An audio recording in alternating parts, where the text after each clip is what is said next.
gør. Det vil ikke være normalt ude i naturen, at hunden vejer mere end hannen. Det gør hun altså lige nu, fordi hun som sagt vælter den her lille unge.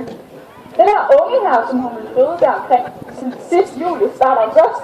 Liv er lidt senere end ude i naturen. Det er fordi hun har tilvendet sig de her naturlige tilpasninger, vi har lavet til her i verden. Så hun altså bare fået, at det... Ja, nu vil se, det er ikke nemt at komme op af vandet, når man lige vejer lidt mere.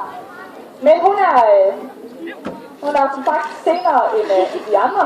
Og så ude i naturen lige nu, der vil man faktisk kunne se sælunger rundt omkring på de danske strande.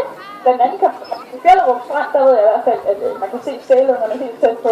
Men helt tæt på, man er nødt til at tage det vare, at hvis man kommer for tæt på de her sælunger, jamen så er det både farligt for sælerne, men det er lige så farligt for os selv. Fordi de her sæler, de passer altså på deres unger helt vildt godt i de uger, så de ligger på stranden.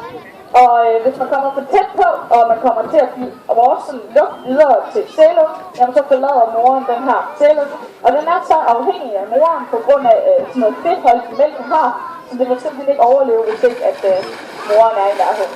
Den kan lige være ude, fordi hun er nødt til at hente lidt sild til dagen. Sælerne, de spiser altså omkring 2-3 kilo her om sommeren hver eneste dag, så der skal altså fanges en del sild. Det gør de altså, fordi at de er det, man kalder varmeblodsdyr. Og varmeblodsdyr, det er det samme som vi.